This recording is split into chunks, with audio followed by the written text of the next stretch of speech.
So some in the Advaita world would say that you should never meditate because there's always a person meditating. That's not necessarily the case. You can just be with whatever's here.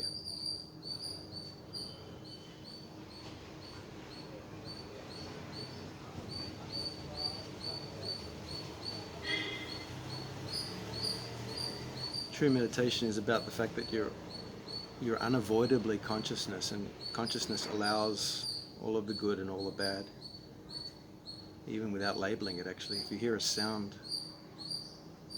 for the first time, don't even label it bird, just hear it again, like you've never heard it before.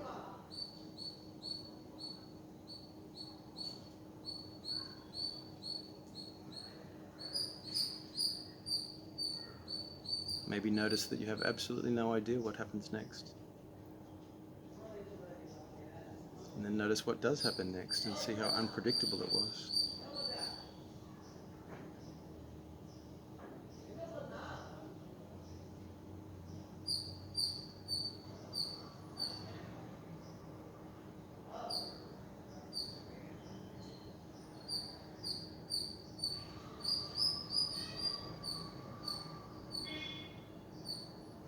So it's fresh.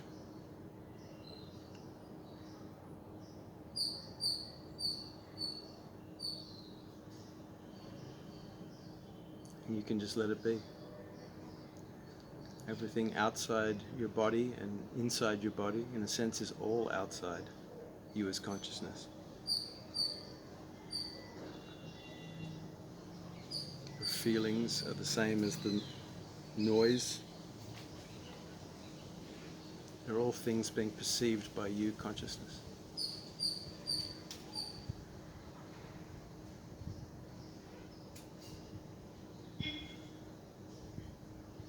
In a sense, there isn't even space or time, right? In that deeper sense, the sound happens in you,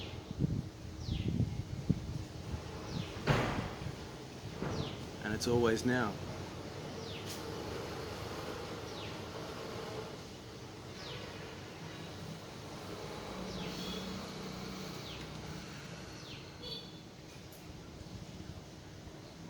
So if there's some things in your experience that you like and some things that you don't like,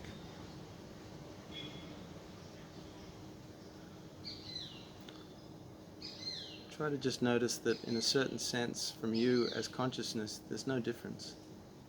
They're just sensations. And try to let them be, or just let them be.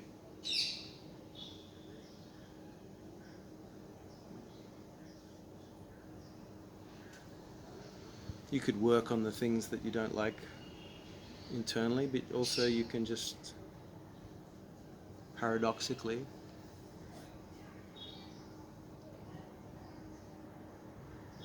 realize that it's only the person, you, who has a problem with anything you would consider bad or uncomfortable. Maybe some stress hanging around in your body.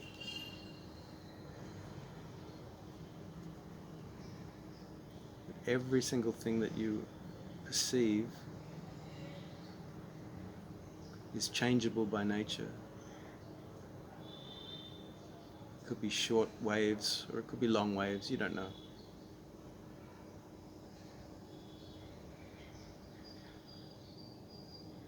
But they'll all come and go.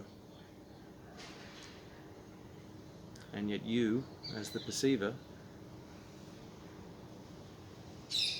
is not even conditional on the body. If you take away our normal way of thinking that we're a thing in a world, which is also a thing, and you just start all over, just to ask yourself, what's the first principle? What's really here? Like you were just born this very second.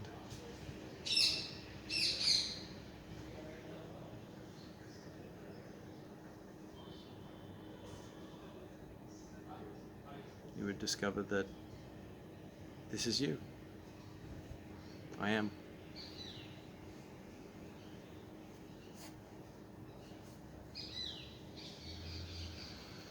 Does that not make sense to anyone?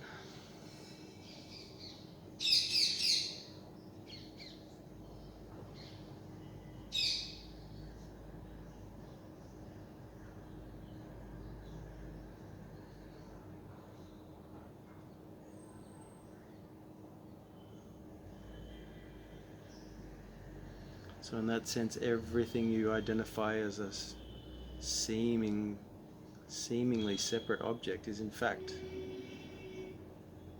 in you. It's really not, there's really no clear dividing line except for conceptually and conventionally between anything. And in fact, every one of those things is also in time constantly changing. Your breakfast this morning is changing you. You're so utterly defined by change that in a sense, you're never actually a single thing. As a person, as a being, you're constant flux.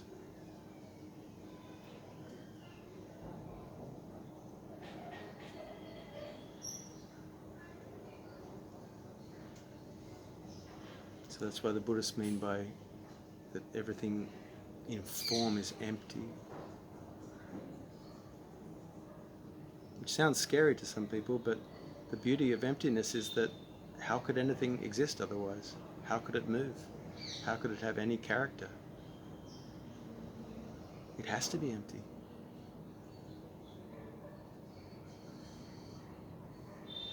And that's just the way it is, and it's totally fine. It means that the dream is completely free. It can be anything, given enough time and the proper intention or proper sanity, the proper alignment with reality. Maybe this world that we're in is just a very particular kind of bus stop along the way to perfection. Who knows?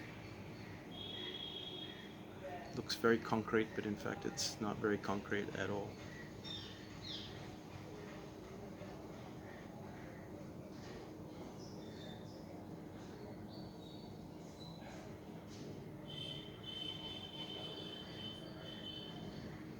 And through that whole journey, the whole thing appears to you consciousness.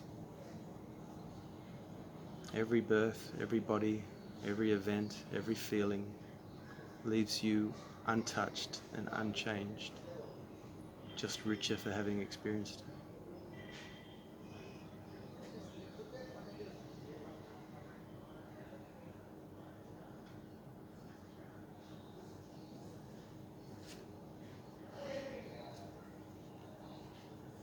Now, of course, it's not always pleasant on this realm, but that's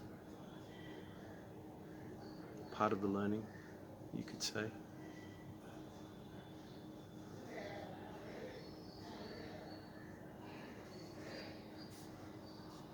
But your great skill is to recognize that you are this thing that cannot be touched, that cannot be broken. And so you can let it all come and go and be. You can get involved in it somewhat. And you can step away and let go.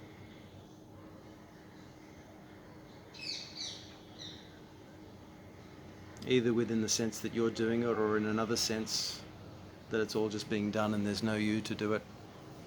They're both valid perspectives.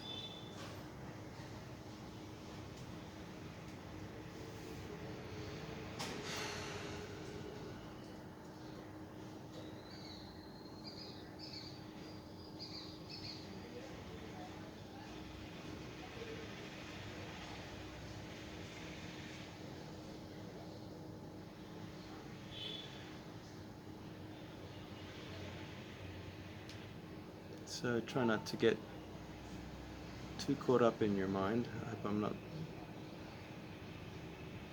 saying too many interesting things that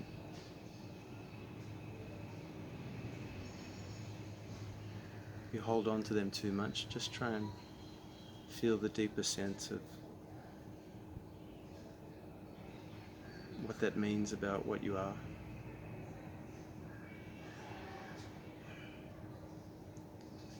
And how you can perhaps bypass any problematic ways that you are accustomed to normally relating to life.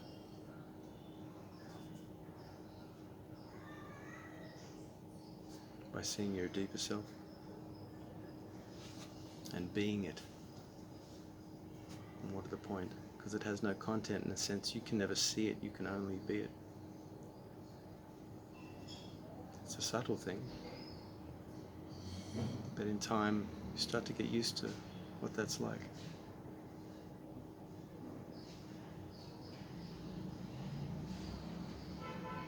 So if anybody has anything to say, please just ask, or any concerns.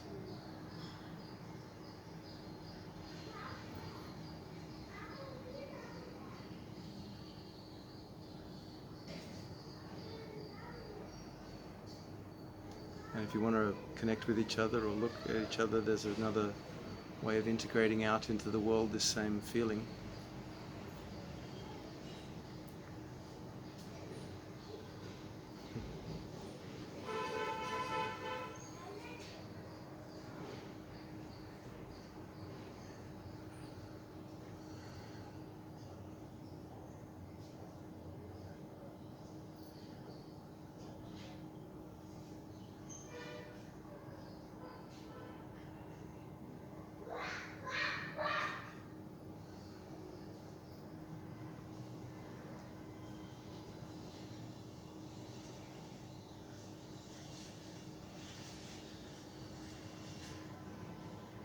So yeah, the beauty, if it intimidates you in any way to look and be looked at, it's not a power thing, it's you